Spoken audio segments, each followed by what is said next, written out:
bother everybody. If you got a cell phone, please turn it off, is all. Or have it on something. It goofs with the videotaping, is all. And then when we're ready to do that, if you could all join me in the Pledge of Allegiance.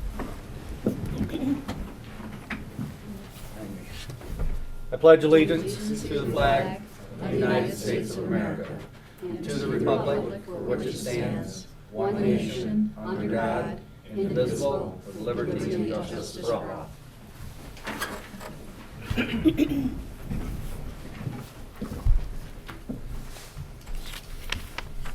Could we start with roll call, please, Mr. Wallace? Vilkins. Here. Smith.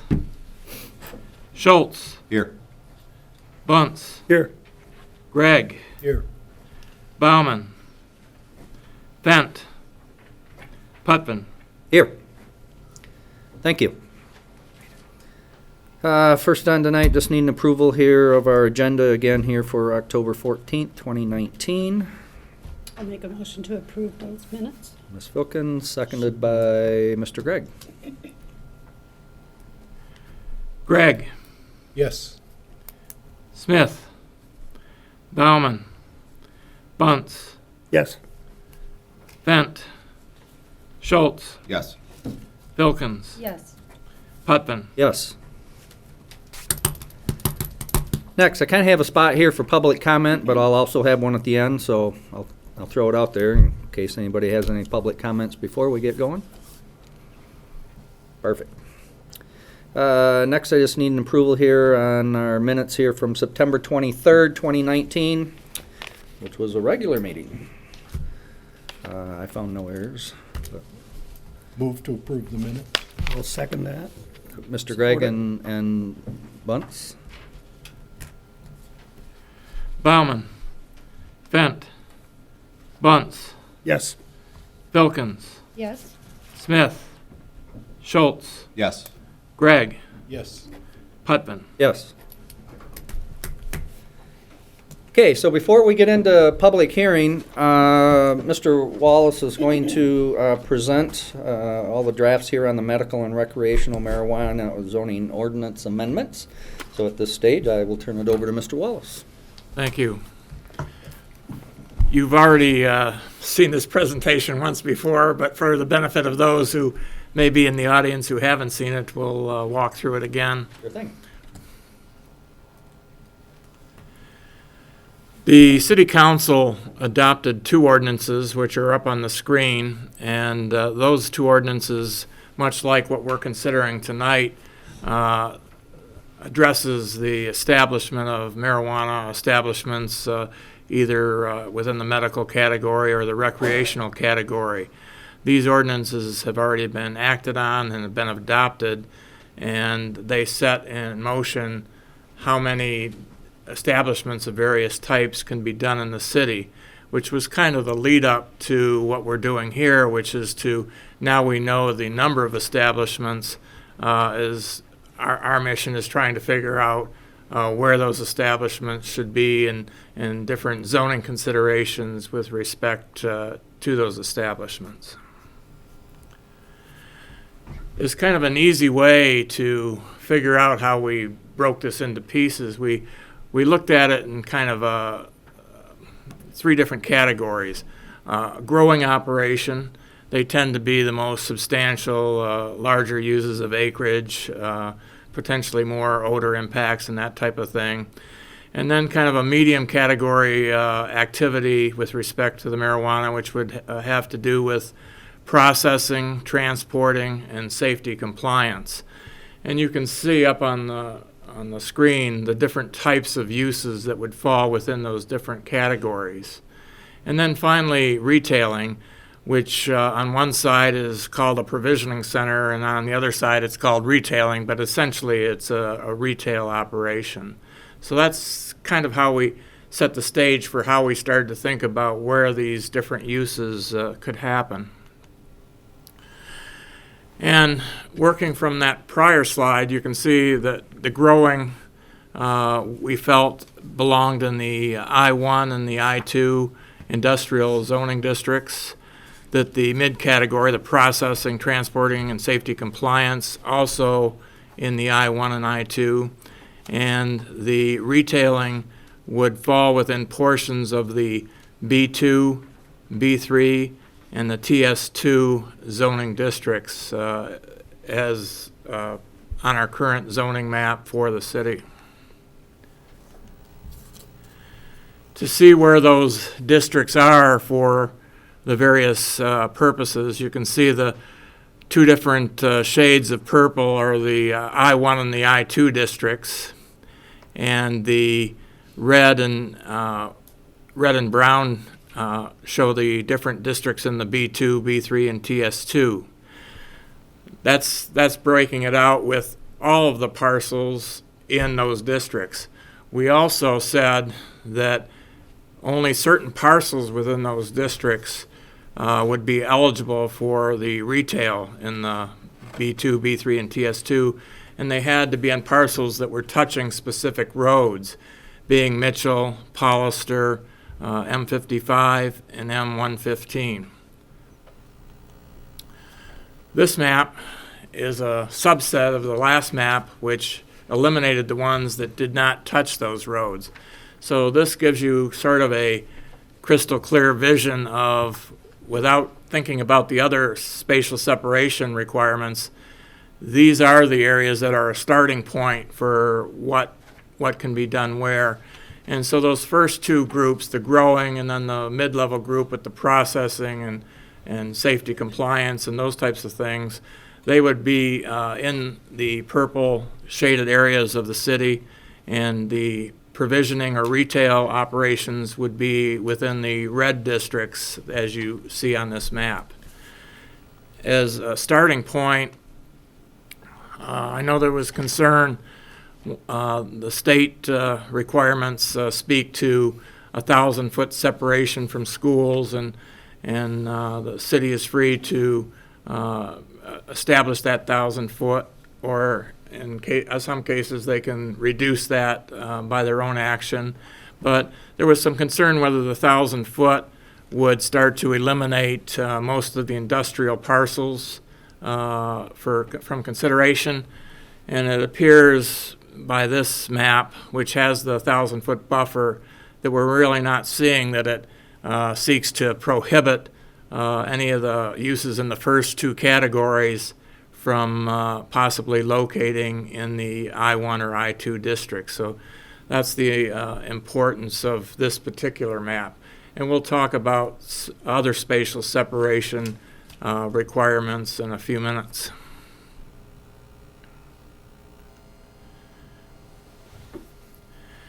These are some of the conditions that led to that second map you looked at, that retailers or provisioning centers in a B2 or B3 district must be located on Mitchell Street or Pollister Street, except that no retailers may be located on the section of Mitchell Street between North and South Streets unless the following two requirements are met.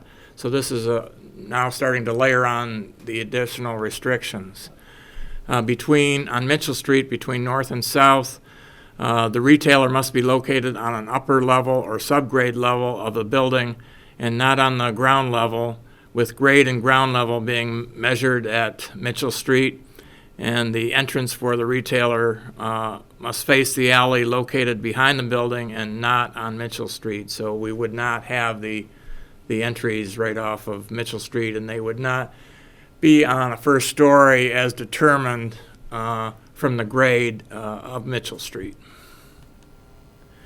A retailer in the TS2 district must be located on a parcel that has frontage on M115 or M55, except that no retailers may be located on any parcel with frontage on Lake Cadillac. And again, the map that I showed previously excluded the parcels that touched on Lake Cadillac or weren't on these specific streets. I'll skip over the minimum distancing regulations. I think we're going to be possibly presenting some alternatives. As we worked more closely with the maps in this process, we started to gain some additional knowledge that we didn't have in the beginning, and so we're probably going to be proposing a few minor changes to the distancing regulations. As to prohibited uses, there would be 0 designated consumption establishments where people use on the premises, and there shall be 0 temporary marijuana events, so there would not be allowed to have events centered around the use of marijuana. All of the processes to be approved for a marijuana establishment, whether on the medical or the recreational, would be done by a special use permit process. Any special use permit granted for a marijuana establishment or facility is unique and specific to the applicant and would not run with the land. That's a little bit different than other special uses that we have looked at. The special use permit may be transferred to another marijuana establishment only with the city approval and subject to Section 10-2, 10.2-04 of the city code. So a little bit of difference there in how the special use permit process would work. And with that, I think next was the recommended motions, but we'll get to that later in the evening. I'd like to turn it over to Marcus Pescia now, who will speak a little bit about the spatial separation distances. John, would you mind putting up the map with the circles on it? Thank you. So, thank you, Chair and members of the City Planning Commission, and John, thank you for your presentation. I think it was very easy to follow. John was indicating that when we were going through the draft language that was presented initially for the Planning Commission to consider for this public hearing, and then the public hearing yet tonight, we got essentially further knowledge or understanding as to how the spatial separation will work in terms of retail uses, retail defined by medical marijuana facilities, whereas provisioning centers are defined by the state law for adult use or recreational facilities. But just for the purposes of this conversation, I'm just going to call it retail because I think everybody understands what retail is. That's the store. So the unintended consequence of utilizing the sort of default buffer zone that does work, as the map shows for all other areas, is that it essentially excludes the northern part of our east side corridor, which was certainly not our intent. That would be, John, if maybe you can point with the pointer where the density is, just north in the vicinity of Lincoln School, where all the circles are. So we did not mean to exclude that area, but it does so as we wanted to show just by default. The language, though, that we have put in front of you in the printout copies does eliminate that issue while still maintaining the spatial separation between all of the heavier, denser uses like the growers and the processors and the secured transporters and everything else from schools, but it frees up the opportunity for the retail type facilities to truly locate along Mitchell Street as what we had originally intended. The city attorney here with us tonight, Laura Genovich, then took the language that we put in the packet that you have in front of you and actually further clarified it. And if you don't mind, I'm going to read off of Laura's. Yeah, would you mind? Nope, yeah, go ahead. So under on page 5 of the packet, under item 8, the change as it reads, as Laura put it, is as follows: an establishment other than a retailer may not be located within 1,000 feet of a public or private K-12 school or a college or university, period. A retailer may be located within 1,000 feet of a public or private K-12 school or a college or university, subject to subsection 8C. Under B, we did the following. We struck the words public building, so it would read a grower, processor, safety compliance establishment, or micro business may not be located within 500 feet of any existing one-family dwelling. Under C, we did the same, so it now reads, a retailer may not be located within 100 feet of any existing one-family dwelling. And those changes are universal in the other packet as well. So again, the intent is to allow for the use to be along essentially the main drag, but yet to have the heavier industrial type uses still have the larger spatial separation within the industrial areas. I don't know if I made sense in that explanation, but that was what the original intent was when we set forth in this process. And as we went through and put the maps together, we recognized that we were creating a binding issue, or what's that?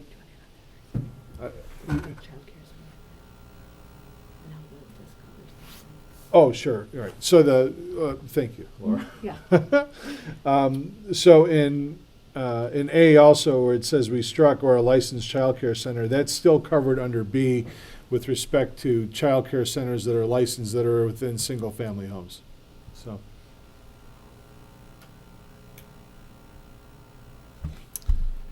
Okay, is that good? Just a final thing, with respect to the design, the ordinance draft that you have in front of you included design standards for the exterior of the building, and it would take sort of a lengthy time to go over those, but I would pass on that I've been able to now look at different images of the retail stores coming in from some of the people who are likely to be interested, and I can say that they're high-quality buildings. They probably more resemble jewelry, high-end jewelry stores than they do general retail. So I think we will be looking at a high-quality product, both interior and exterior, with respect to the establishments and facilities that would be coming before the city council. Good. That's all we have at this point. Does anyone in our audience have any questions for Mr. Wallace before I start a public hearing? Everybody's good? Perfect. At this time, we'll go ahead here and open the public hearing. We're going to break this into two. So our first public hearing here is to consider an ordinance to regulate certain medical marijuana facilities operated in accordance with state law. Having read that, anyone wishing to have anything to say, please come forward and state your name, and if they got a pad there, you can write down an address, but you don't have to say an address. So anyway, public hearing is now open to listen to any comments that anyone has to say, or not. Okay. Okay, this would be in favor. Anyone here against our proposal? Both corridors. Okay, so for and or against. Okay. There being none, we'll go ahead and close that portion of the public hearing. We probably need to discuss and take a vote on part one before we go to part two, right? That'd be probably the smart thing, do it one at a time. Yep. Okay. So, at this stage of the game, does staff have any questions here for staff? Our board have any questions for staff? I'll get it right. I think they have everything outlined nicely. Yep. Personally. A lot of time and effort has went into it from council and stuff, and been reviewed by the attorneys, so we're all good and everybody smiles. So I would entertain a proposal, because this is just a recommendation to council for a reminder, if we have no comments. Motion is up there. The motion is up on the screen if He's- you... and he even has it posted. And you would have to add the words as For you. as modified tonight. Yeah. Thank you.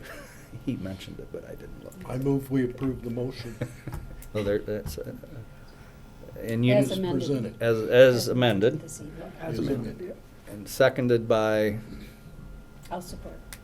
Ms. Wilkins. Who was the first motion? Mr. Gregg. Okay. Bauman, Vilkins, Yes. Bunce, Yes. Schultz, Yes. Gregg, Yes. Smith, Fent, Putvin. Yes. Perfect. Our next public hearing, which we'll go ahead here and start, is to consider an ordinance to regulate certain recreational/adult use of marijuana establishments operated in accordance with state law. Same procedure. Anyone wishing here to speak in favor, please come forward. Oh, you just adjusted, Mr. King. Okay. Faking me out. Faking me out, okay. Anyone to speak against this proposal? Okay, there being nothing, we'll go ahead and close this public hearing as well. And I'm sure he's got it up there already. He does, so, very good. Does anyone here on our board have any questions with staff? Okay. And that would also have to include the words as amended this evening. As amended. Okay. So moved to approve it as amended. Okay. It's a motion. So, Support it. Mr. Gregg and Mr. Bunce. Yeah, go. Smith, Gregg, Yes. Bunce, Yes. Bauman, Fent, Filkins, Yes. Schultz, Yes. Putvin. Yes. Thank you. There being no new business, there being no old business, board member comments, anyone? Have a question? Did the guy with Cadillac Castles, did he get approved? Yes. The developer with Cadillac Castle is still awaiting to hear back from the state as to whether or not the tax credits will be awarded. So any further development on that project is pending that determination. Cool. Thank you. Should know by the end of the calendar year. And is Mr. I had the tore the place down by the lawnmower, Lark. There's Working. there will be a request to City Council at their next meeting to approve a tasting type liquor license. The plan, as we have been brought in the loop just recently on, is for there to be some type of beer and wine tasting type facility there. I don't know much beyond that, other than that's what the application was requesting a license for. Okay, interesting. Yep. I see lots of interesting things are going to be on somebody's plate on the west side. Okay. West side. West side. Cadillac West. Cadillac West. I mean, just reading stuff as far as, you know, the old restaurant marina and whatnot, and hopefully that revives that side again. So, We're hoping. just a comment. And we are doing what we can to be able to help wherever possible in terms of economic incentives that the city is able to offer under statute. Mhm. So the commercial rehabilitation district that the city council is putting in place, that'll certainly help with hoping to become more of a catalyst for some new development activity. Awesome. Things are looking good. Thank you. Yeah. Busy. Yeah, busy. It sounds good to me. Any other board member comments? Moving right along. Any communications or staff? No communications. Yeah, told you we'd circle around to public comment again, just in case anyone wants to say anything. No, you are all enlightened, I hope. Perfect, no other business, if nobody cares, we're gonna go. We're adjourned. Thank you.